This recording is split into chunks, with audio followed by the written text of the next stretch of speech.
فلذلك فادع واستقم كما أمرت ولا تتبع أهواءهم وقل آمنت بما أنزل الله من كتاب. الحمد لله وصلى الله وسلم على نبينا Muhammad wa ala alihi wa sahbihi ajma'in. Inshallah, we'll get started up where we left off in the Mutn of Shujaa.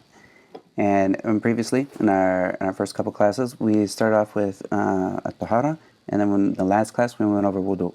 So inshallah, today, we'll go over the ghusl and see if we can get towards the end of the bab tahara, inshallah. So the author, Abu Shujaa, rahimahullah, he says, فَصْلٌ وَالَّذِي يُوجِبُ الْغُسْلَ سِتَّةُ أَشْيَاء. So he says here that the things that necessitate the ghusl, there's 6 of them, سِتَّةُ أَشْيَاء. So there's 6 of these things, and he brings them in here. And then he says here, ثَلَاثَةٌ أَن تَشْتَرِكُ فِيهَا الرِّجَالُ وَالنِّسَاءُ. And so he says that 3 of these 6 things, they are both for the men and for the women. So the men and the women are equal in this regard, that it necessitates for them. And the first of these, he says, of these 3 in the subcategory, he says, وَهِيَ الْإِلْتِقَاء لِلْخِتَانَيْنِ. And so he says, iltiqa is the coming together. And al-khitanain, this is the muthanna of khitan, which means like the place that someone would be circumcised. So in the 2 circumcised parts, meaning like from the man and the woman, when these come together, this is what he's referring to here in intercourse. And this is this is when the actual thing that necessitates it is the head of the dhakar going inside and losing where you can't see the head anymore. So once the head goes inside and then you can't see that head anymore, then this is the point where the ghusl becomes obligatory. So if the part where the circumcision happened reaches the part where the circumcision happened from the other side. So this is the thing that necessitates a ghusl. So if somebody's on the outside, say they're doing foreplay or something, and they didn't enter anything in from this point, then there's no ghusl that's obligatory. Or if it wasn't like the dhakar, then in this case there's nothing that is obligatory upon that person. And this comes from the hadith when Aisha was asked about this thing, where that she mentioned that this was that this was something that they would make ghusl from when the khitanain إِذَا جَاوَزَ الْخِتَانُ الْخِتَانَ.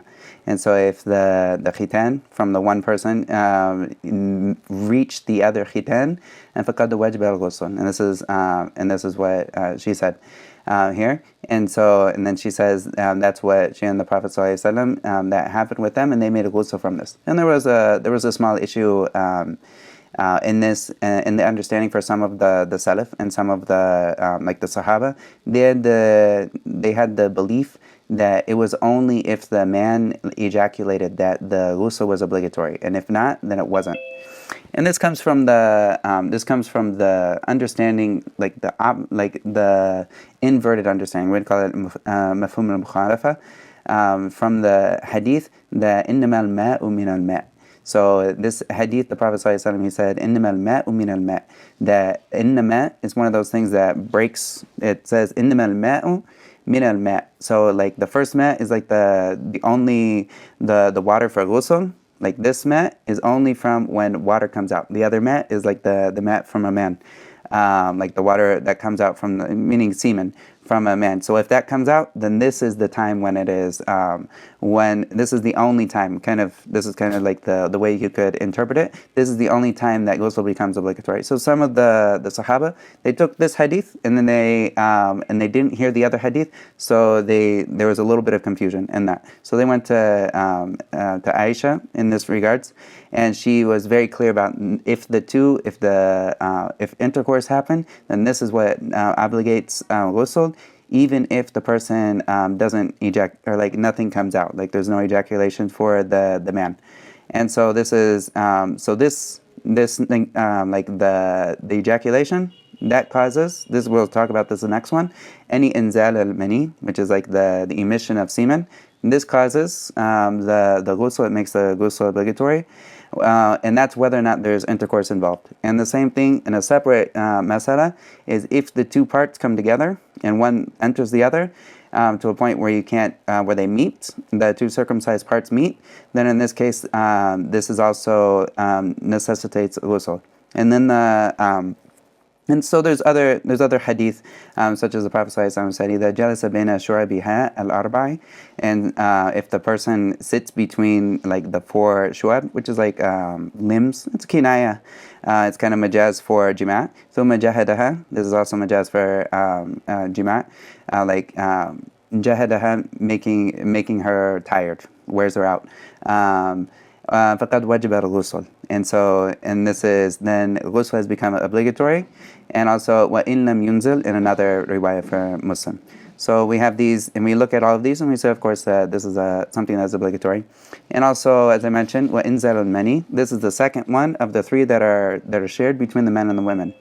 So the second one is inzal al-mani, which is whenever semen comes out, whether the person is awake, whether he is asleep, anytime that semen comes out, then in this case the ghusl has become obligatory for this person. And so this is the other one. And of course this comes from the hadith that I mentioned before, إِنَّمَا الْمَاءُ مِنَ الْمَاءِ, and that verily, like, water is from water. So like when water comes out, then water is there. And this is something that's for women too, because normally, like, the woman wouldn't necessarily, like, normally women don't necessarily see any like any semen that comes out, but this is something that the Prophet ﷺ, he told us about, and we also know that this is something that can happen. It's a possibility, even though it's oftentimes unlikely. And so the next thing, so this is the second one that is shared between the men and the women, and the third one is al-maut. And of course, maut is death, and this is not something that is upon the person who died to make the ghusl. This is upon the people that are around him. But this is something that the person, when someone dies, we'll talk about this at the end of, I think it's going to be it'll be towards the end of the Kitab al-Salah. We'll talk about the dead person, the prayer and whatnot. But basically, when someone dies, then it becomes obligatory for that body to be washed. And this is also one of the things that necessitates ghusl. And so, as I mentioned before, ghusl, or like ghusl, is different than mess. And so we talked about like when we have someone who, or mess. And so we have the mess, which is just wiping something that's wet on top of something else. But ghusl is actually making sure that water reaches every single part. When it comes to the ghusl, like the actual thing, we'll talk about this but the whole body needs to be, the water needs to reach the whole body. And so this is when the person dies, of course, this is one of the things that necessitates a ghusl. And the third thing, the next category, he's going to bring the last three of so he said there's three things that men and women are shared in, and then the three things that are only for the women. He says here, وَثَلَاثَةٌ تَخْتَصُّ بِهَا النِّسَاءُ وَهِيَ الْحَيْضُ وَالنِّفَاسُ وَالْوِلَادَةُ. And so he says there's three things here that are specific for the women only, and that's al-hayd, which is of course menstruation, and wan-nifas, and this is like the blood that comes after, like the blood that comes out after wilada, which is like childbirth and whatnot. And so he says here these three things. Of course, hayd, this comes with there's ijma' in this issue that the woman needs to do this, and also from the ayat that Allah tells us فلا تقربوهن ولا تقربوهن حتى يطهرن فإذا تطهرن فأتوهن من حيث أمركم الله. And that so don't come near to the women until they have become pure. We'll talk about this as also another ruling that's regarding this. But if they فَإِذَا تَطَهَّرْنَ, so if they have done this تَطَهَّرْنَ, this is referring to ghusl. So if they've done this, فَأْتُوهُنَّ مِنْ حَيْثُ أَمَرَكُمُ اللَّهُ, then you can go to them as Allah commanded. And so in this case, this is one of the things that necessitates ghusl as well. which is the haid, and also nifas is like haid and everything. It's almost more intensive haid. So it takes pretty much all of the same rulings for haid. We would also give these to nifas as well, except of course the timing period is a little different in how that goes. But in general, the same rulings apply. When it's finished, then it requires ghusl. And also wilada, and this is assuming that wilada happened without nifas, and this is from like a doctor, from like a tibbi standpoint, then this really doesn't happen. Pretty much any time that there is wilada, there's always going to be some bit of blood that comes out afterwards. But if we were to say that this didn't happen, there was no blood that came out, no nifas, and that there was wilada without nifas, then we would say, okay, the wilada itself, this is the view of the Shafi'i opinion, is that the wilada itself necessitates ghusl.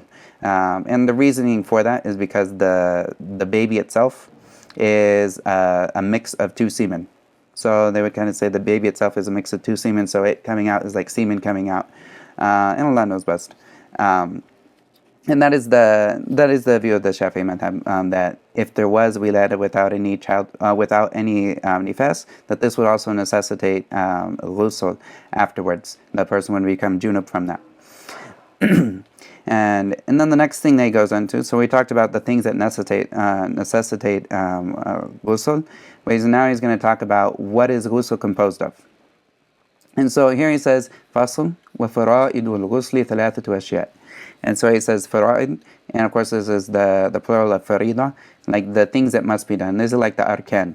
And the first of these that he brings here is one, an-niyah. As we talked about before, innamal a'malu bin-niyat. And if we said that this is something that is obligatory for wudu, this is also one of the pillars of ghusl as well. So the person needs to have the niyyah, and also this separates the ghusl that someone does just to clean themselves on a normal basis from the ghusl that takes them from the state of impurity to another state. So it needs to have the niyyah that separates these two. This is one of the purposes of niyyah, is to separate actions from each other that look the same, and so the niyyah is the thing that changes that. And so then so that's the first of these.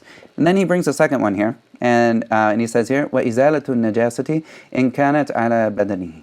And he says, in removing najasa, izala is removing najasa, anything that's najas on the body, إِنْ كَانَتْ عَلَى بَدَنِهِ. So he's saying that you need to remove the thing from any najas on the body, needs to be removed before, if there's anything on this, it needs to be removed before getting the water to it. And this is the view of Rafi'i. There's two main there's two main sheikhs that we go back to when it comes to the madhab, and that put together a lot of the views. And you'll have Imam al-Nawawi and Imam al-Rafi'i. And Imam al-Rafi'i comes before Imam al-Nawawi. And if they ever agreed upon something, this is usually the agreed upon opinion in the madhab. And if Rafi has an opinion and Nawawi has an opinion, most of the time we take Imam Nawawi's opinion on this and in this matter. Except in there's a few issues where the evidence points more in favor of Imam Rafi. But in this case, Imam Nawawi says this is not a condition for the ghusl, because if the water were to be on the body and it hits najas, it would not only remove the najas. And saying that it removed the najas, it would not only remove the najas, but it would also relieve the state of impurity as well. And Imam Rafi, he says no, the najas, if it was used to remove najas, that water can't be used to also get rid of the impurity. And of course, we're using lots of water, so this masala doesn't make a huge difference, but it is a difference between these two. So here he's on the opinion of Imam Rafi that this is a rukn, or it's part of the fara'id or farida from ghusl, is that any najis that's on the body needs to be removed before. And he says here, isal al-ma', he says, wa isal al-ma' ila jami' al-sha'ri wal bashara. And so he says, and this would all be before getting water to isal, is getting water to reach the whole, ila jami' al-sha'ri, all of the hairs on the body, wal bashara, and bashara is skin. So all of the skin needs to be reached, and this is the skin that's on the outside, of course. But all of the skin needs to be, the water needs to reach all of that skin. So any nooks and crannies in a person, they need to be reached. And this goes between, this goes whether it's between someone's, like if they have folds in their skins or belly button, or even the backside of a person, if they were sitting down in squatting down, whatever shows when they were squatting down, whatever shows from their backside also needs to be cleaned with water. Water needs to reach this. And this is the same thing for a woman with her private part. Anything that possibly shows on the outside also needs to be washed with water, even if it doesn't show all the time. It's kind of like if you have the inside of our fingers, if we were to close them and sometimes it opens, that also needs water to reach to it. So it's the same thing with a woman when she sits, if she was squatting down, whatever is open or whatever is on the outside of her needs to be washed for the ghusl to be done. And also the same thing with all of the hairs. And the Shafi'i opinion is that all of the hair, water needs to reach it for the ghusl to be valid. So if someone has thick hair, they need to make sure that water goes into all of their hair. If they have braids and whatnot, they need to have made sure that water permeated the braids to reach every single part of it. And this is the Shafi'i view in this position. And so he has, next thing he's going to go into are some of the sunan from ghusl. Were there any questions before we move on?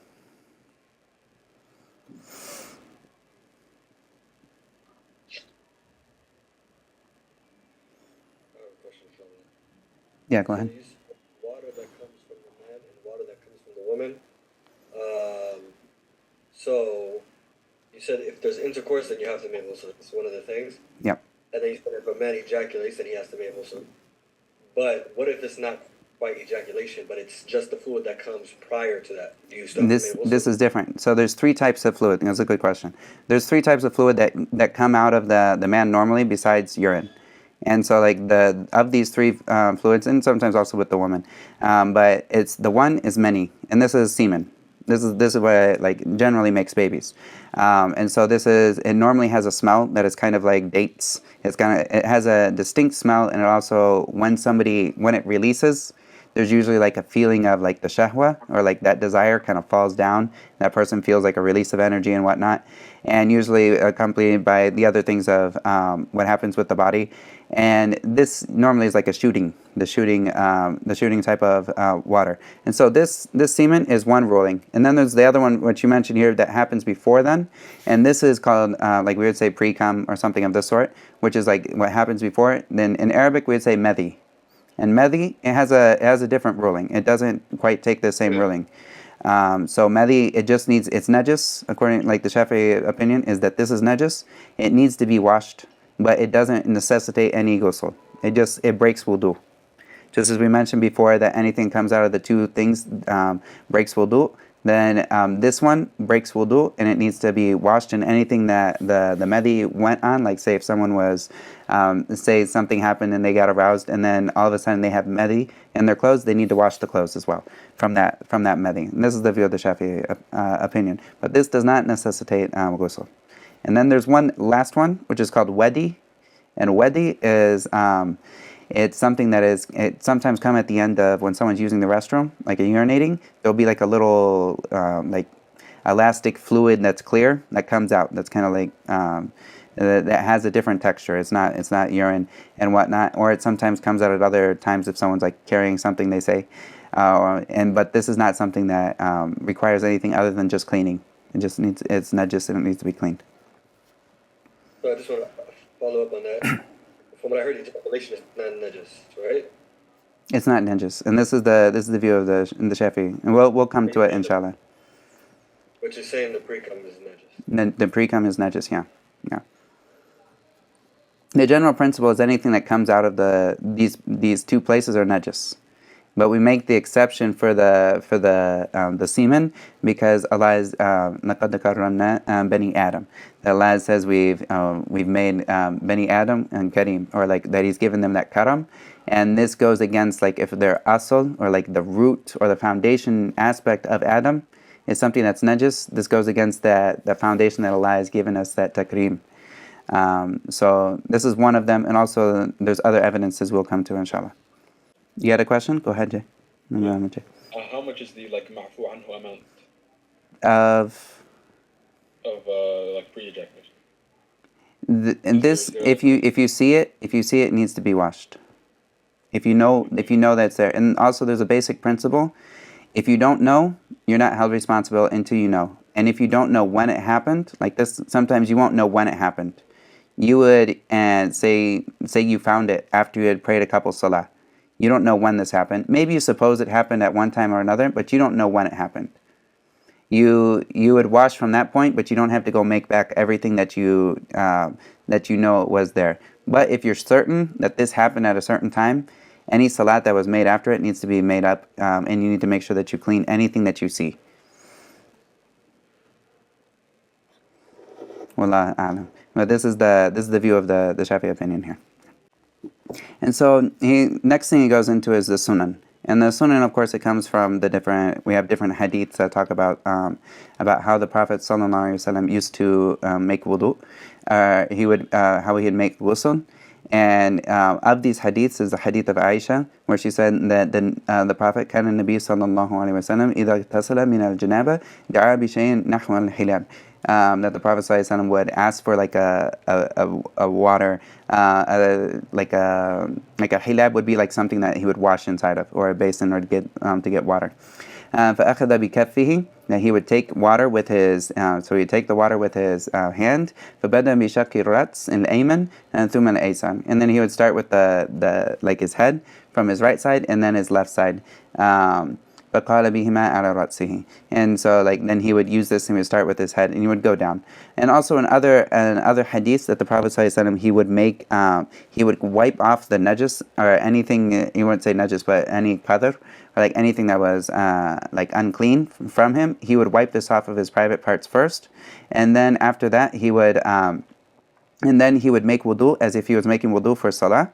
And then he would do as I mentioned here in the hadith, that he would start with his right side. He would wash his right side, starting with the head coming down, and then to the left side of his body. And that would be the Shafi'is. They say that this would be the right side and the front, and then the left side of the front, and then the right side of the back, and the left side of the back. Wallahu a'lam. And so this is it. And then he would also, the Prophet ﷺ was also, he wouldn't necessarily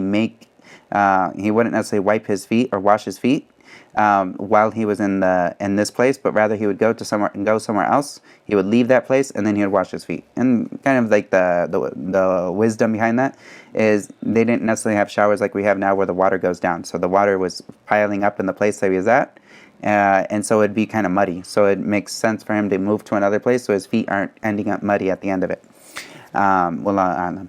And so with us, of course, this doesn't necessarily need to be done. But here he gives of the sunan here, the author Abu Shujaa, he says, وَسُنُنُهُ خَمْسَةُ أَشْيَاء. And so he says that there's 5 of these sunan that he mentions here. And of course, there's more than this. But he says the first one, which is tasmiyah. We mentioned that tasmiyah is the saying Bismillah. And this is just like wudu. It's the same principle from wudu. If you say it for wudu, then you also say it for ghusl. And then the next one, which is wal wudu'u qablahu. And also making wudu before the ghusl. As I mentioned there in the hadith, that the Prophet ﷺ made wudu before doing that.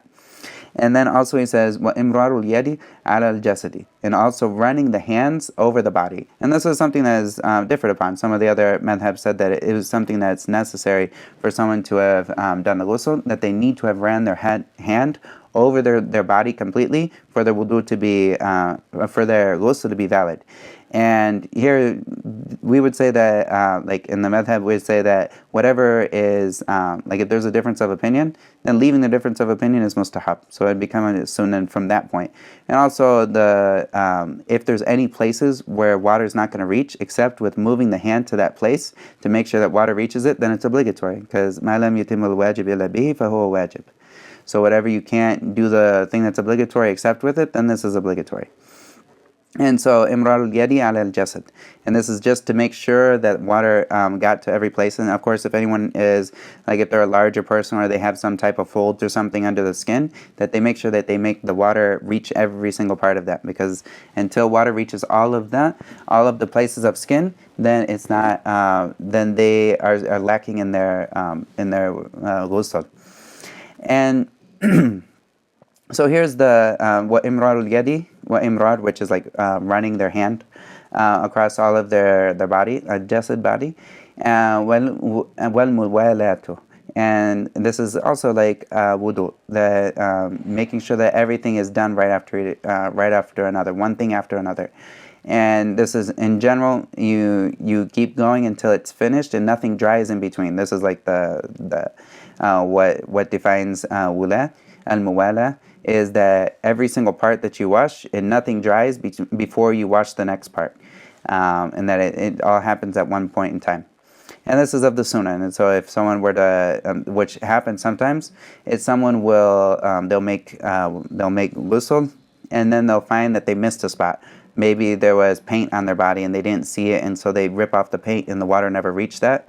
So here he says it's sunnah, and so like if someone were to just run water over that part where the paint didn't reach, then this counts. This would finish off the part that's missing from their ghusl, even if it was after so many hours, like maybe it's an hour or sometime later. Then they realize, oh, I missed a spot, so they could just wash that one spot there, and then their ghusl would from that point be complete, starting from the time that they had it before.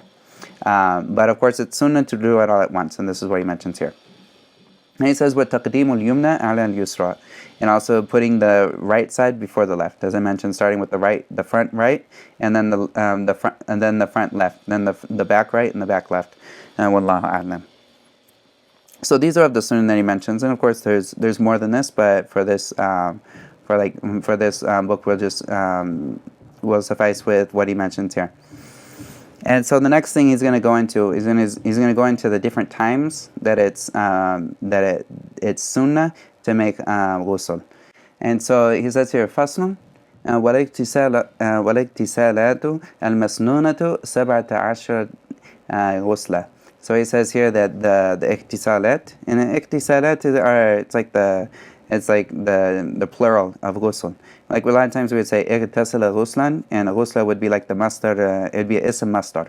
And ightisal is like the masdar ala qiyas. So you have ightasala ightisalan, or you could say ightasala ghuslan. And this is how the fuqaha, a lot of times they'll mention ghusl as the act of someone cleaning themselves, and ightisal is like the linguistic way of doing this. And so he says there's 17 of these times that it's sunnah to make a ghusl, al-masnuna, which means it's sunnah. And so he says the first one, ghusl al-jumu'ah. And so here, the first one he mentions here is ghusl al-jumu'ah. And this is definitely like the first one that should be mentioned, as it's the most important of these. And the reason for this is we have different hadith that come in this, and of them is that the Prophet ﷺ, he said, إِذَا جَاءَ أَحَدُكُمْ إِلَى الْجُمُعَةِ فَلْيَغْتَسِلْ. And so the Prophet ﷺ, he said, if anyone comes, or in another riwayah, أَرَادَ أَحَدُكُمْ أَنْ يَأْتِيَ, if anyone wanted to come to Jum'ah, فَلْيَغْتَسِلْ. And we'd also see this lam here is for amr. And so that فَلْيَغْتَسِلْ is a amr, a command with him to go make ghusl. So in general, we talked about this in usul, that the command necessitates wujub, unless there's some type of other dalil or evidence that points to that the meaning of it is something other than wujub, such as nadb. And in another hadith, the Prophet ﷺ, he said, "Man tawadda yawm al-jumu'ati fabiha wa ni'mat." And so the Prophet ﷺ said, whoever makes wudu on the day of Jumu'ah, so with this, it's good. Like fabiha wa ni'mat, which is like, this is good. This is like praise for it. And then he says, وَمَنْ اِغْتَسَلَ فَالْغُسْلُ أَفْضَلُ. And so he says, and whoever makes the ghusl or igtasal, then ghusl is better. And so when we see this فَالْغُسْلُ أَفْضَلُ, we see that the first one is okay, but ghusl is better. And so this is the thing that takes that فَلْيَغْتَسِلْ from the first hadith and takes it from the wujub, but it takes it here to nadb. And this is the way that the Shafi'i madhab, they look at this. They put these two hadith together and they say if it's afdal, it doesn't negate that the first one is good. Like the only doing wudu is sufficient, and that the person isn't leaving something. And of course, there's a big difference of opinion here, and we won't go necessarily into all of the details of that discussion at this time. But it is better for someone to leave the difference of opinion and to always make sure that they do their best to make the ghusl in the Yawm al-Jum'ah. And there's also many hadiths that talk about the benefits of someone who makes a ghusl Yawm al-Jum'ah and they come early, and they have all of the adab of someone who's staying in Jum'ah. And of course, this is of the greatest rewards that someone can get is when they do this. And someone should always make sure that they are at least making ghusl every 7 days at least. And because there's another hadith that comes that the Prophet ﷺ says, like the haqqul Muslim, and yaktasil kull sabat ayyam, kama qal. The Prophet ﷺ said the right of a Muslim, or something that's obligatory on him, or something that is like haqqul Muslim, or like the thing that is upon him, is for him to make ghusl every 7 days. And so, of course, like every week. And if this falls onto that Yawm al-Jum'ah, this is also supported by other evidences. Wallahu a'lam. So he says here, wal eidain. And this is the next thing that he brings up. Of the 17, the next two is the two Eids. And so, of course, Eid al-Fitr and Eid al-Adha. And so these are two also that it's also sunnah for someone to make. And there's a general principle that we'll see with most of these coming up, is whenever there's a time when people are coming together to worship together, especially like in Salah, but in any time that there's a large gathering of people coming together, then it is sunnah for them to make ghusl, for obvious reasons. If you have a big body of people coming together, and they're going to be in close proximity, and you have one or two or three or half of them that smell very bad, this is a problem for the community. It's hard for them to focus, especially if they're in Salah. It's going to be hard for someone to focus. If anyone's ever been in Salah and been next to somebody who has a very, very bad smell, and it definitely it takes away from the khushu' when someone is in Salah. And so this is of like having good manners with your neighbors and whatnot. For any time that there's a group of people coming together, to always make ghusl, we'll see that this is a general principle. And we could look at the general meaning behind a lot of these things that we're going through now. So the Eidain, we have these two things. And there's also times that Abdullah ibn Umar, he used to make ghusl for Eid al-Fitr. And so he used to do this, and this is also, then you would also treat Eid al-Fitr, you would also treat this like Eid al-Adha. So kind of both of these going off of his actions, that he was very keen to follow whatever the Prophet ﷺ would do, and he was doing that. And Allah knows best. And then the next one that he mentions after this as well, which is similar to the same meaning, is wal istisqa. And this is also a time, it's a prayer that people are coming together, and a lot of people would come together, like we have for Jummah, we also have for Eidain. People are coming together for istisqa, like for that prayer. And so this is another time he says here it's sunnah for someone to make ghusl. And we also have wal khusuf, wal kusuf. And khusuf and kusuf, this is one, these are two different words of the two eclipses, whether it's solar and lunar. And so for these two, it's sunnah for somebody to make ghusl before coming to them. And these ghusl in particular, it should entail the person getting rid of any scent that is bad from them.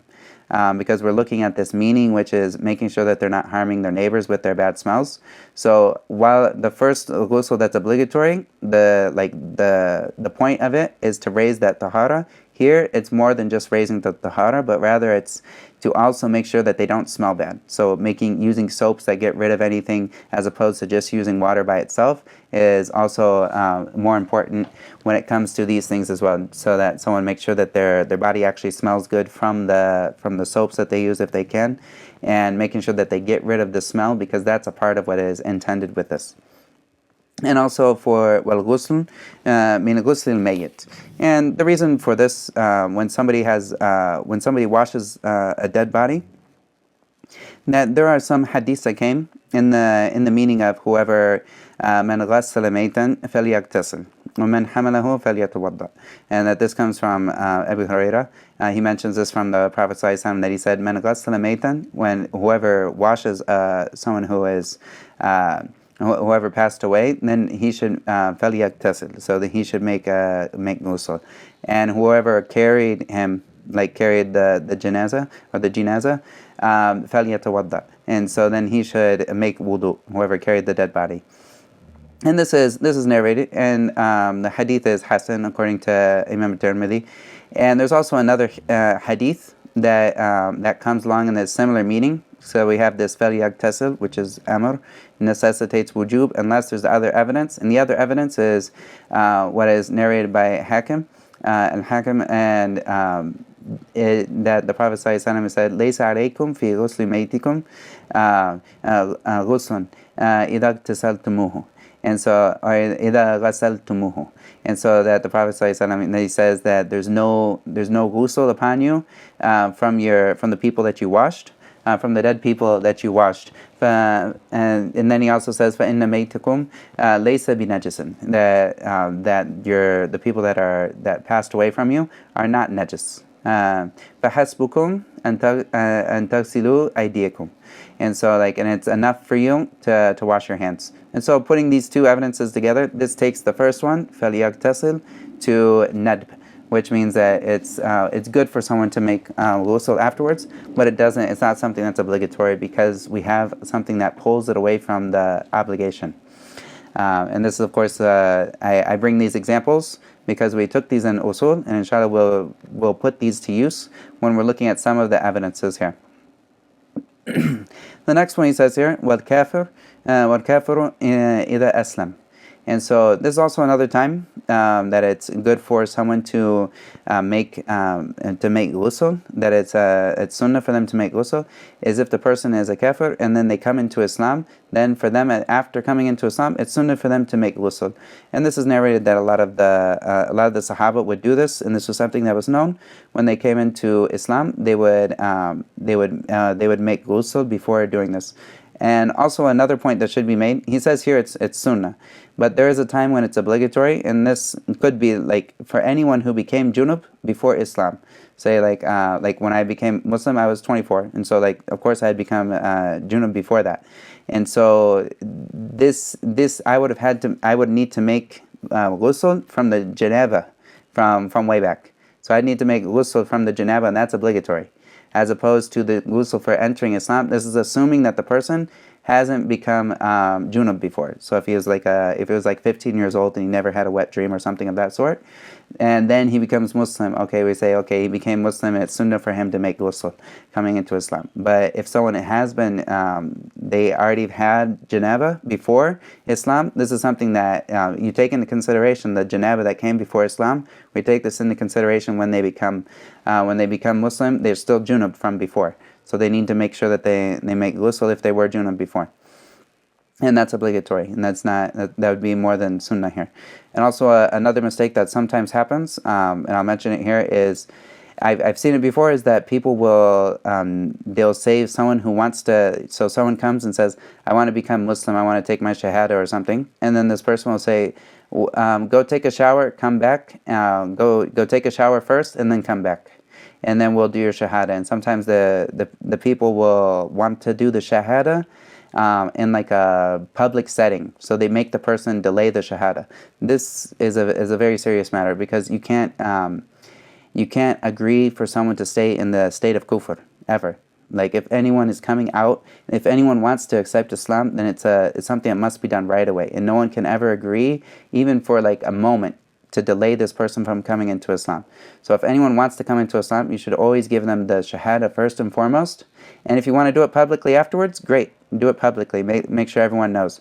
But this person should be given the shahada right away. And I've seen this before, and it's a very bad mistake that sometimes people will do. And of course, with the days of cameras and recording and always getting shahadas on Facebook or on live or something on this is something that gets lots of views. And someone should be very, very careful to ever delay someone from taking their shahada. And this is something that never should happen. And the shahada of somebody, of course, most everyone here, they know Arabic. But if anyone doesn't know Arabic, they take the shahada in whatever language they know. And saying whatever meaning they can out loud, to at least somebody, or at least to themselves out loud, to make sure that they have affirmed the hukm of Islam for them, that they have the ruling of Islam with them. And no one ever should delay them and say, take a shower first, or take a ghusl first and then come. No, and also if they were to do this beforehand, it wouldn't be taken into consideration, because we don't take af'al, someone that does something before Islam that's an act of worship. They need Islam for that action to be accepted. So they need to have had the intention as a Muslim to do the action for it to be accepted as an action first and foremost. So that's one thing I bring up here because it's very important, and that actually has to do with the things that can take someone outside of Islam. Because if somebody agrees with somebody delaying their Islam, so if someone says, I recommend that you do this first before you come into Islam, then this actually, like the scholars will say, this person for delaying this other person's Islam, it's showing that he's happy with this person staying in kufr, and that is kufr. Like being happy that this person is in kufr is also kufr, and this person just left Islam for agreeing for this other person to stay as a kafir instead of giving him the way to come into Islam right away or delaying that. So it's definitely very important that someone always brings people quickly into Islam. If they ever have someone who's open to coming into Islam, that they make sure that they bring them into Islam ASAP. Because we never know, someone could walk across the street and they could die, or anything could happen before that. And so the next thing that he says here is وَالْمَجْنُونَ وَالْمُغْمَى عَلَيْهِ إِذَا أَفَاقَ. And so these are the next two times that it's sunnah for someone to take a ghusl, to make ghusl. And this is the person who's majnoon, the person that lost his awareness, went crazy, insane. When he comes back to his senses, he should make ghusl. And there's a possibility maybe he became junub. And so because of the possibility, it's best for him to make this ghusl. For that, and also looking at wal mugma alayh, someone who passed out or someone who fainted, and this is something the Prophet ﷺ, when he was on his deathbed in the last periods before he went and before he passed away, he would pass out, and then when he passed out because of the pain of the headache that he was in, he came back, and then he said, "Did the people pray yet?" And Aisha would say, "No, they haven't prayed yet. They're waiting for you." And then he said, "Put down for me water in like a tub kind of thing, so that he can make ghusl first." And so then he did this, and then he passed out. And he did this multiple times before then. So it's very clear that after he had passed out, that he was making ghusl afterwards. And so this is from his actions. We take that this is something that is sunnah.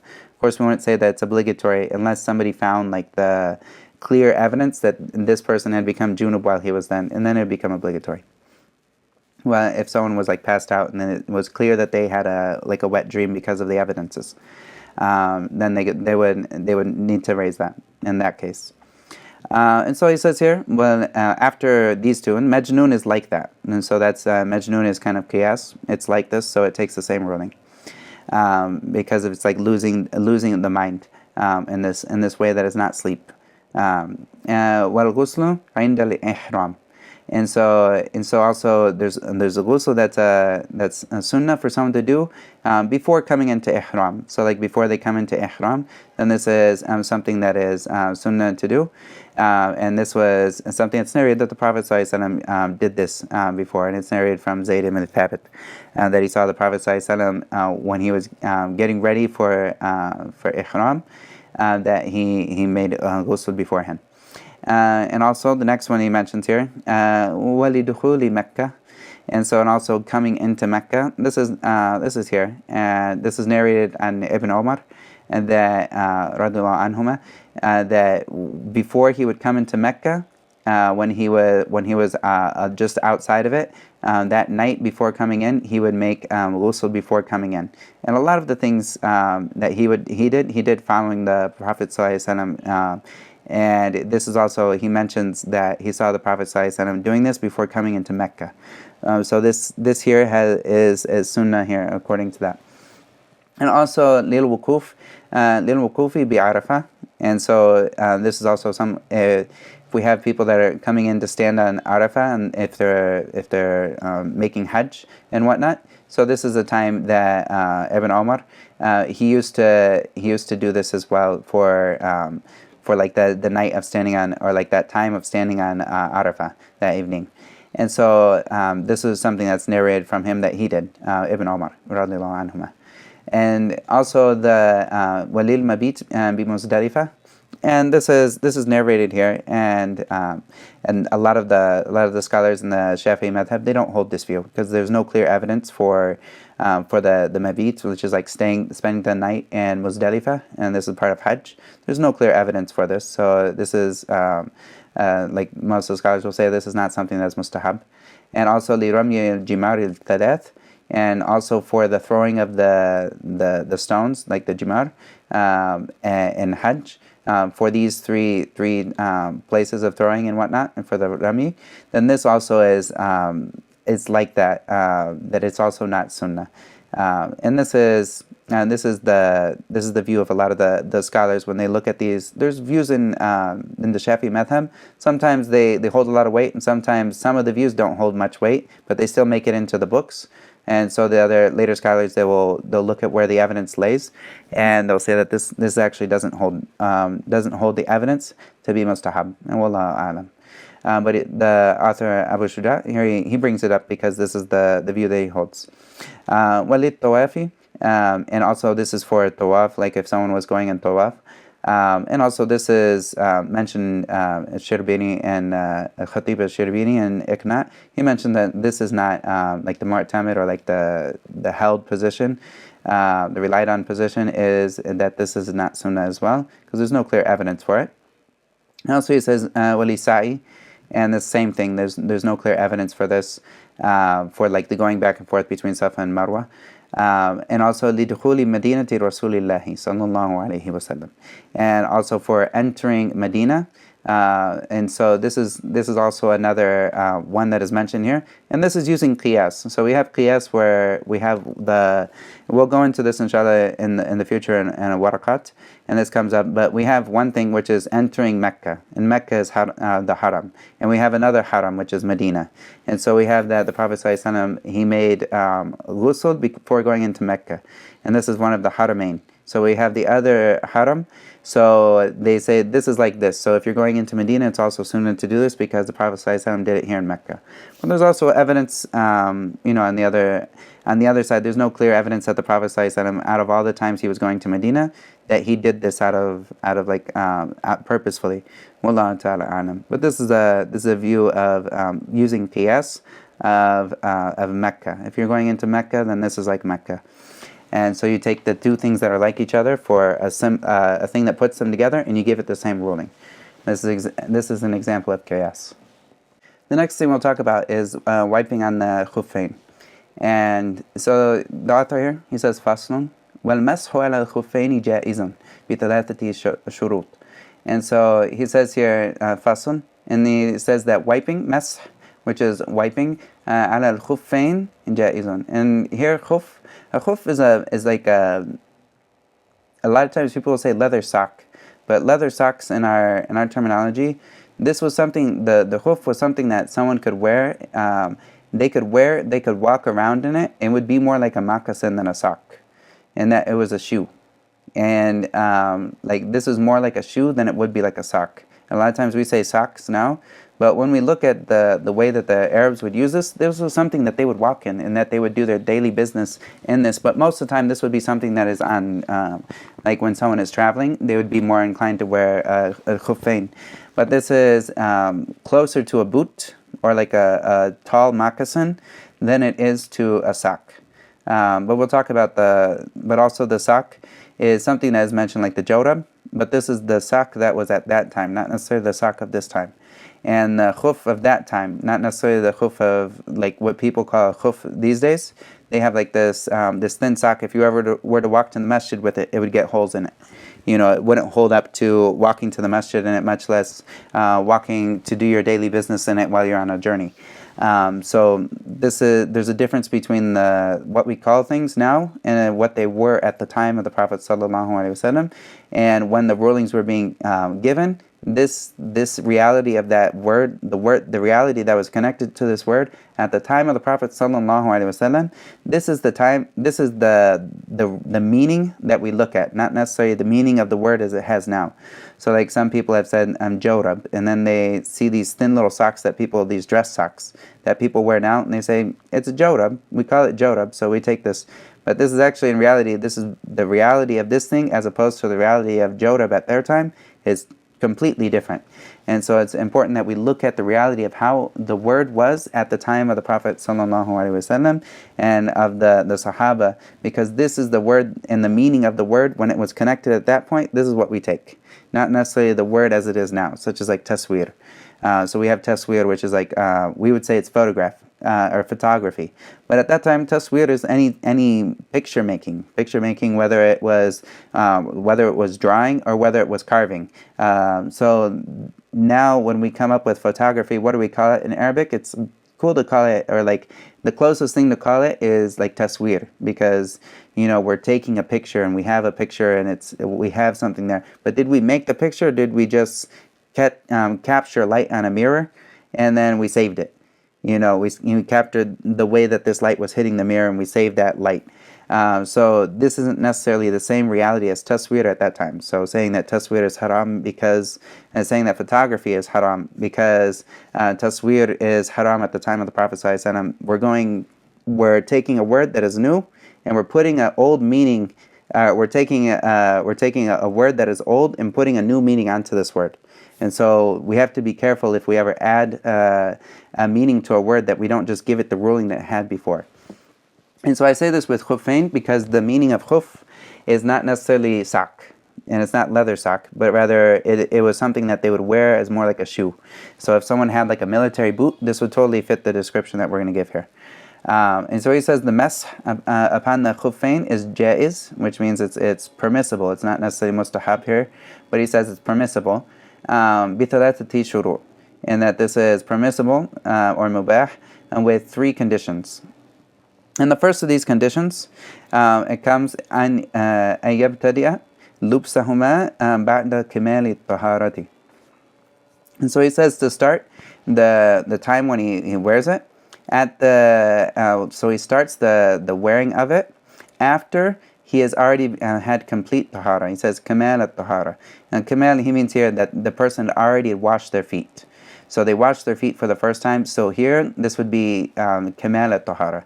So that it's the complete tahara that he washed. He started off with washed feet, as opposed to if he was previously wearing socks and then he put on, or if he was previously wearing khuffain and then he put them on afterwards, after he had taken them off, and he had wiped before, and then this time it would be incomplete. So now he would need to wash them. But here the first condition is that he starts it off after he's already had complete tahara from washing his feet from the previous wudu. And so this is the first condition. And then the second condition that he gives here is وَأَنْ يَكُونَ سَاطِرَيْنِ لِمَحَلِّ غَسِّ الْفَرْضِ مِنَ الْقَدَمَيْنِ. And that this is also very, very important here, is that they are covering all of the places. And yakuna satirain, that satirain is that these two are covering. They're covering the لمحل غسل الفرد. That this covers the place that you would normally have to wash your feet. So if these, whatever this person is wearing, only covers part of it. So if we say we have a moccasin that is below the ankles, at this point we would no longer, since there's parts of it that are showing that should be washed, it no longer can take the ruling. It needs to be covering all of this. It needs to be covering the whole foot. And then the next thing he gives here, وَأَن يَكُونَ مِمَّا يُمْكِنُ التَّتَابُعُ الْمَشْيِ عَلَيْهِمَا. And it also needs to be of the type that someone can walk, تَتَابُعُ الْمَشْيِ مَا يُمْكِن, and like this is whatever is possible, تَتَابُعُ الْمَشْيِ. And like تَتَابُعُ is like that someone could walk continuously on this thing, on these whatever this in the khuffain are, that it needs to be something that is of a thick material where they can actually walk on it to do their business. And like if they were to be traveling, that when they were getting their firewood and getting the stuff from like whether they're traveling with, say, camels and whatnot, to do all of the things that they're doing while they're traveling, walking to getting firewood, coming back, all this stuff, they're able to walk on this, and this actually holds up, then this is of the conditions for it to be here. And so if we were to say that say we don't say it's khuffain, or like say it's not leather. It's not. Let's say we're not saying that's leather, but it's of another material, such as like whether it's of cotton or of these other things. Can it hold up to? Does it hold up to all three of these conditions? So first, like some of the socks that we have, they at the first condition. The first condition is about how someone wears it, but the actual material itself would be taken into the second condition. The second condition, this sock actually needs to be, like say if we're talking about socks now, this sock actually needs to be covering all of the place that needs to be washed. So say if we have a sock with holes in it, this is something that if the sock is with a hole and you can see skin under it, then this is not covering all of the things that need to be washed, so it's no longer permissible. So if it's got so say you have a sock that you can walk on but it has holes in it. In this case, then the hole that is in the part that is showing from that hole is something that needs to be washed. Then in this case, this is not permissible to use. But if it was, let's say if it gets the last condition, which is can you walk in this sock? Could you walk in this sock constantly? Like going to the masjid, going to the supermarket to get whatever you're wanting, and walking around and go back. If you can, then this fits all three of these conditions. And if not, then it doesn't fit the last conditions.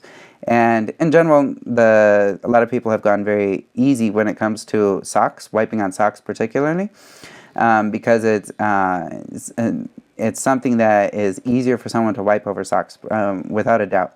But of these conditions that is also mentioned in other books is that if you were to put water on top of the jorab, like it's permissible to use jorab in the Shafi'i madhab, and jorab, which is something other than leather, it's permissible to use. But if you were to put water when you're wiping, if the water comes down and you can feel the water on your foot, then it's no longer permissible, because it needs to have stopped the water. Like if you're wiping with water, that water can't just have reached your foot right away.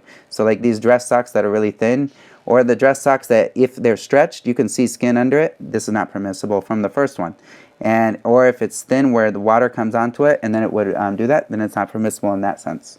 And also, is it something you can walk in? And most of these things fall out from this last condition here. Most of the things that we would consider wiping on, they fall out, and under the Shafi'i madhab, it would not be permissible. And one of the scholars of the Shafi'i madhab that's well known, Rushdie, Sheikh Rushdie Qalam, and he talks about this particular masala, and he talks about that he was together with three other scholars. He's like, of course, he's from the Shafi. He was also with someone that was a Maliki, like a scholar of a Maliki madhab, and also of the Hanbali madhab and the Hanafi madhab. And he brought up a thick pair of socks, and he put these in front of them, and he said, "Does this fly with any of you guys? Like, is this permissible to wipe on with any of you guys' madhabs?" And all of them were like, "No." They're like, and this was like a thick pair of socks. And so this is the view that, like, looking back at the actual madhabs and their all of the four madhabs, generally they don't say that the socks that we wipe on is necessarily like it's not necessarily permissible. And there's a general principle: whenever there's a rukhsa or something that's made easy for people, we stick to what is narrated. Like we make the conditions for it just as it comes. We don't go any extra miles with that. And that's a general principle. But like my recommendation for people, just on like a personal note, is to be cautious when it comes to this masala. Make sure that at the least you're never falling into an area where there's no difference of opinion about that this is wrong. Such as if there's holes in the sock that show the bottom of the person's feet that they've been walking in. This is something that all of them are agreed upon, that this is no good. Like this doesn't work. And so if there are any holes or the skin or it's very thin, this is something that no one should be wiping on that. And they should make sure that they're careful about these issues and not falling into areas where no one would say that this is valid. Wallahu ta'ala a'lam. And so in regards to the timing, the next thing that the author here goes into is the timing when it comes to this. And so he says here, وَيَمْسَحُ الْمُقِيمُ يَوْمًا وَلَيْلًا وَالْمُسَافِرُ ثَلَاثَةَ أَيَّامٍ بِلَيَالِيهِنْ. And so he says here that the person, the muqim, and the muqim is somebody. We'll hear this term. It comes over here and there. And the muqim is someone who is we would say is a non-traveler. He's a resident. So يمسح المقيم, which is the resident, يوما, 1 day and 1 night. And this is 24 hours. It's 24 hours exactly. Like if you would say 1 day and 1 night, if you started in the middle of the night, you would count 24 hours from that all the way until that 24 hours ends to the second. And also والمسافر ثلاثة أيام بلياليهن. This is 72 hours exactly. So this is how long the person who is musafir, which is the traveler, he has this, and the person who is the resident, he has this ruling, which is 1 day and night. And as far as what's the difference between a muqim and a musafir, the muqim is someone who is in an area for more than 4 days. He plans to be in this area for more than 4 days, not including the days that he arrives and the day that he leaves. So if I plan to go to Mecca, and I plan to go to Mecca and I'm going to be there for a week.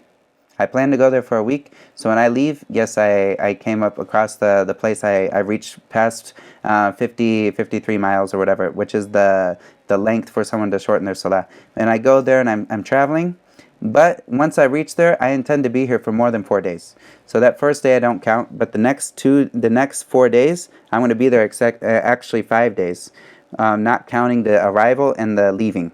So if there's 4 days, this person is muqim. So if you come to a place and you're planning to spend like 4 days or more, not including the day of arrival and the day of leaving, then this person is muqim. And he has the ruling of a muqim. This also comes in when we talk about who can shorten their salah. And so this is the person who's muqim. And the musafir, he's someone who is traveling, and he doesn't intend to stay, once he travels, he doesn't intend to stay in this place for more than 4 days. So or he's traveling and he goes to a destination and he's waiting for something to be accomplished, but he doesn't know how long he's going to be there. He doesn't intend to be there for 4 days or whatever. Then in this case, if he's waiting for something to happen, then he can go up to like 18 days. In this case, because he's not sure that he's going to be here. He's in limbo. So he doesn't necessarily take the ruling of a muqim. And this is in regards to these two terms, muqim, which is the resident. This is someone who's staying in a place for more than 4 days. And the musafir is someone who is traveling more than like 53 miles, or we would say this is, I think it's like 80 kilometers, if I'm not mistaken, 84 kilometers or something of the sort, which goes to which is the person who is the musafir. When he goes that far, then in this case he has 3 days and 3 nights. And so the other thing that he talks about, when does this time start? This time period, okay, so he has 24 hours or 72 hours. So when does this time period start? This is what he's going to say here. He says, وَابْتِدَاءُ الْمُدَّةِ مِنْ حِينِ يُحْدِثُ بَعْدَ لُبْسِ الْخُفَّيْنِ. So this is the view of Abu Shujaa here.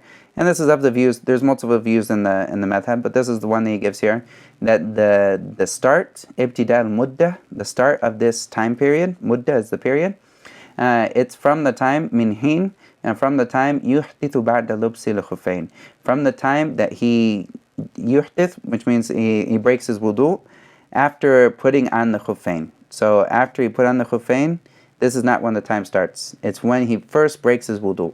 So whenever he first breaks his wudu, this is the time that the clock starts from here. Whenever he broke his wudu, that's when the clock starts. And this is the view of Abu Shujaa here that he brings here. And this is of the views in the Shafi'i madhab. And of the other views that come up is, I just mentioned the view that Imam al-Nawawi he leans towards, and that he chose, which is that this time actually starts from the first time that he wiped.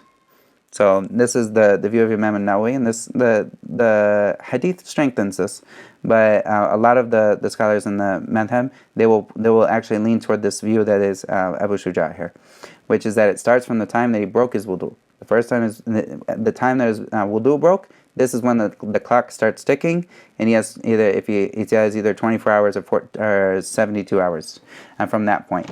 And the other view that Imam Nawawi he chose, and then he gives more weight because of the evidences, looking at the evidences and whatnot. He says that this comes from the time that someone first wipes, because he's not a wiper until he wiped. Like he's not laysa bimasih hatta yamsah. So he's not someone that would be considered wiping until he actually wiped. Wallahu a'lam. So he says here, that's the view here. He gave the view when that time starts, and then he gives another scenario. So what if someone is traveling, and then they or what if someone is a resident and then they travel, or the opposite. So he says, فإن مسح في الحضر ثم سافر أو مسح في السفر ثم أقام أتم مسح مقيم. So he says if the person wiped while he was in في الحضر, he wiped while he was a resident. ثم سافر. Then he went on and took a journey after he's already wiped. So in this case, in looking at the end, he finishes the wiping of the muqim, and this is the basic principle. Whenever we look at a rukhsa, which is something that's made easy, like something that goes against the normal things of what is normally established, but it's something that's made easy, we always stop at the safer side when it comes to these things. So he says here that he only gets 24 hours. So even if he wiped right before leaving onto his journey, then he left on his journey, he only gets 24 hours from the time that it started here. And then the opposite here, he gives another scenario. He says, أو مسح في السفر. So he wiped while he was on safar. So he has 72 hours normally on safar. ثم أقام. And then he becomes a muqim, which is a resident. Then he arrives. Say he arrives in the place that he's planning on staying. Then in this case, then he would only have 24 hours. So it would end either if he had wiped the first time, whether or not if he had already wiped for like 2 days and he hadn't finished off his third day, then it would end as soon as he became a muqim. As soon as he arrived to the place that he is staying at, then he would need to wash his feet before praying another prayer. And if he still had some time off of the 24 hours, say he started a little while and he still has 24 hours left, then he would finish it off as 24 hours. And so this is in regards to the timing of that. And he has the last thing here. He says, وَيَبْطُلُ الْمَسْحُ بِثَلَاثَةِ أَشْيَاء. So he says that the mesh becomes batil, which we talked about batil, which is something that no longer counts for him, or you don't take into consideration. As we talked about this, he says, وَيَبْطُلُ الْمَسْحُ بِثَلَاثَةِ أَشْيَاء. And the three things that render this mesh invalid are: one, بِخَلْعِهِمَا. And this is the first one, which is خَلْعِهِمَا, which is taking them off. So when he takes off the khuffain, even if it's only one, so he takes off one, then this anything that he took off, or even if he opened up the part where he can see the part that is to be washed, then in this case he would need to that this would break the ruling for mesh for him. So if he takes it off takes it off partly, even one of them, then it needs both of them need to be taken off, and he needs to wash them after that. The other thing that breaks it off, number two, وَانْقِضَاءِ الْمُدَّةِ. Whenever the time period ends, then he needs to wash his feet again. And then also وَمَا يُوجِبُ الْغُسْلِ. And so and the third one here is whatever necessitates a ghusl. So if he needs to take ghusl, of course, he needs to wash everything. Like he's not going to get an exception for this. And that's also there's a hadith that's clear in this, and that they wouldn't take them off while they're on the Prophet ﷺ.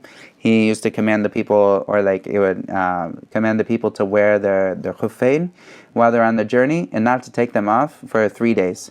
And not to take them off from gha'it, as we talked about what that means, using the restroom, wa bawlin wa nawm. Also, and this is from sleeping. And then he says, illa min janaba, and with the exception of janaba, which is of the things that they would have to take that off so that they can make ghusl completely. And so here, these are the things that he talks about when it comes to the khuffain. And in general, a couple other points when it comes to the khuffain is the boots. If someone's wearing boots, then this works as long as the boot hasn't come off at all. So that would be something that works. Also, if someone is wearing those water boots that are those big rubber boots, even if you see the foot from top down, that doesn't matter. That doesn't affect it. As long as it's from the side, it's not showing anything, then this is okay. So if someone's got those big water boots that they would run in, that they would go into, like they would go to work with or something, or deal with things in the water, like this is something they could wipe on. Like technically they could wipe on these boots, even if there's something under that, is if they're wearing socks and whatnot. But these are the things that normally they can then wear. And anything that stops like the water from reaching, that covers the place, and he can walk on it to the places that he needs to go, this counts for what he can do in the madhab, inshallah. Any questions about this particular masala? Ustad, Yeah. what is the time periods again? The time period, there's two views. The first view is that the time starts clicking when the person breaks their wudu the first time after wearing it. And this is the safer of the views. The other view, which Imam Nawawi holds, is that it starts the first time he wipes. So if he broke his wudu, say he broke his wudu after Fajr, okay? But he wore the shoes after Fajr or whatever. And so then he hasn't wiped yet until Dhuhr comes in. The next day, he has all the way until that time that he wiped in Dhuhr to keep wiping. But say, on the other side, he broke his wudu after Fajr. After he prayed Salah, he broke his wudu. And then here, if he goes off of this view, then he can't pray anything after that time. That time starts, say it was like 6 o'clock in the morning. Then that's the time when it ends, 6 o'clock in the morning the next day. It ends for him. As opposed to the view of Imam Nawawi is whenever he wiped, that's when it stops. That makes sense? Yes, Jazakallah khair. Okay.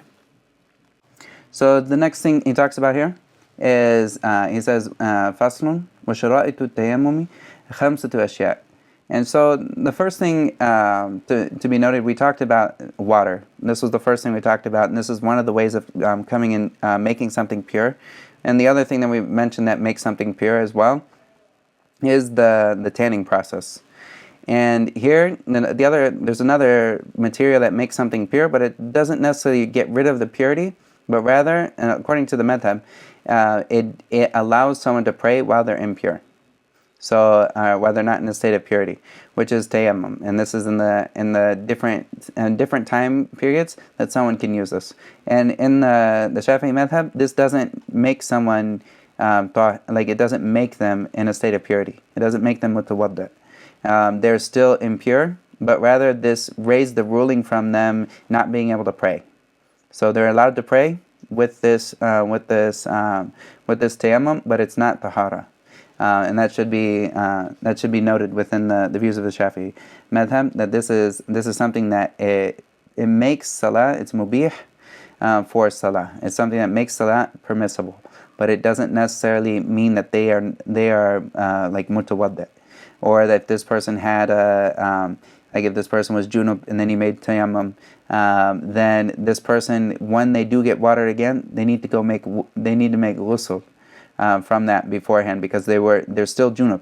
They need to go make that, and once the reason or the excuse goes away.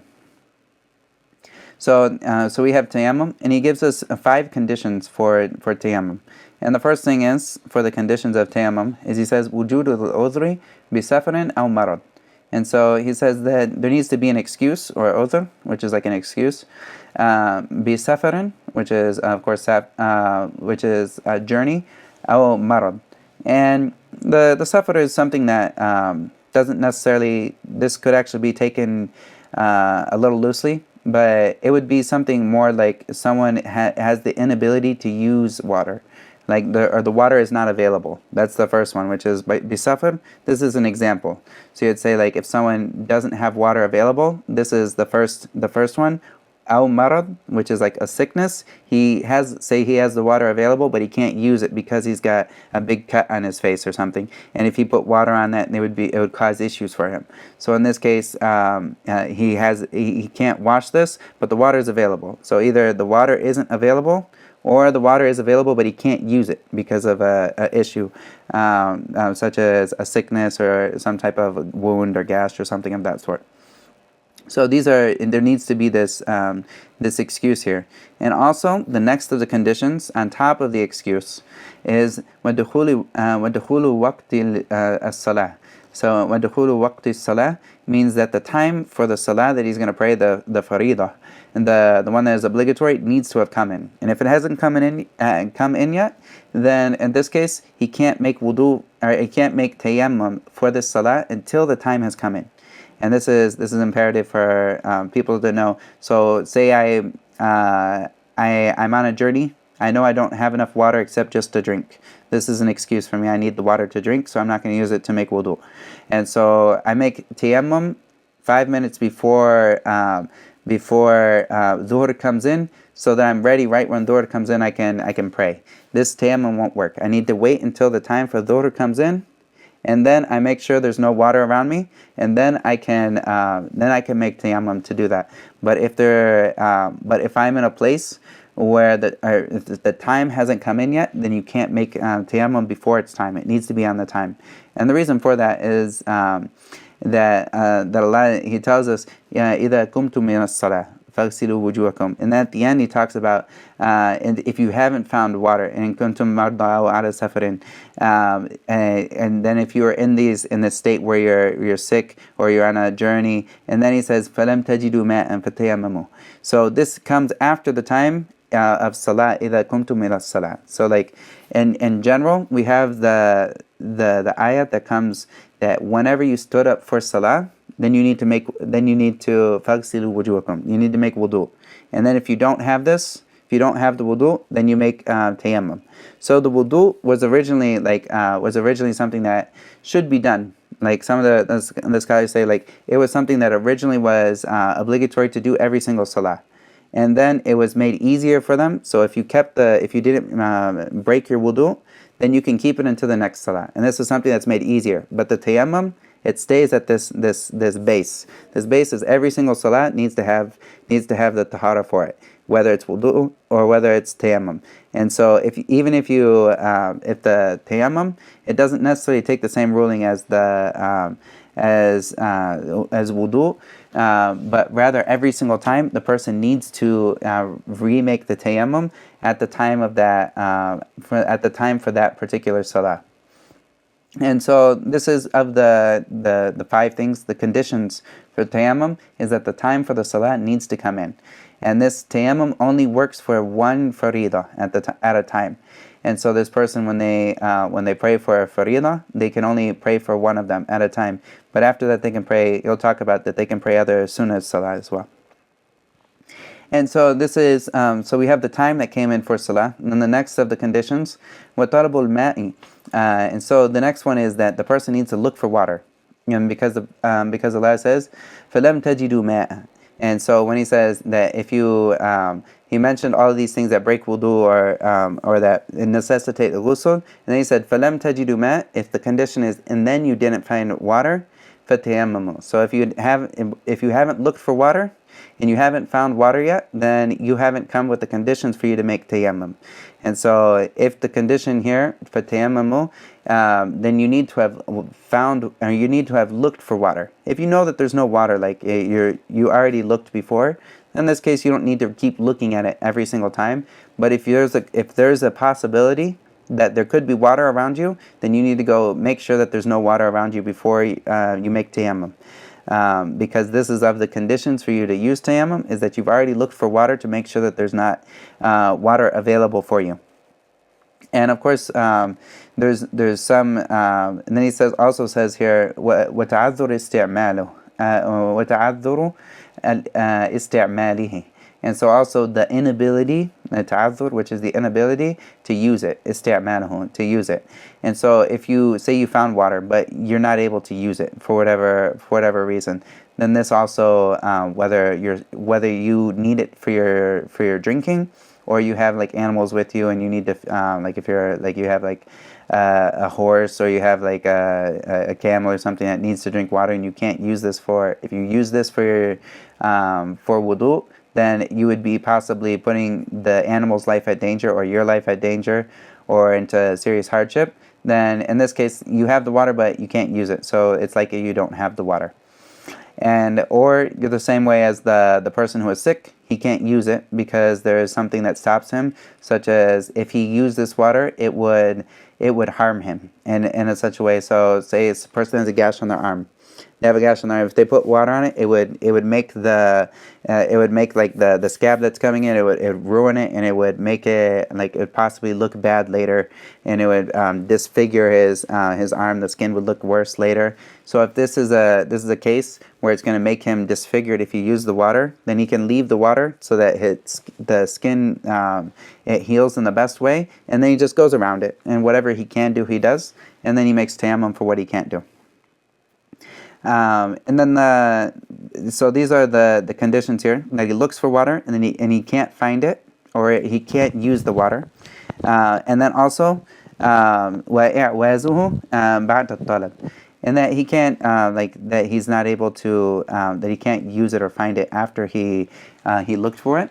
And he says وَالتُّرَابُ الطَّاهِرُ لَهُ غَبَارٌ. And this is of the conditions he brings here. He says it's a condition, a shart, that there needs to be like the condition for the actual turab, or like the dirt that we use.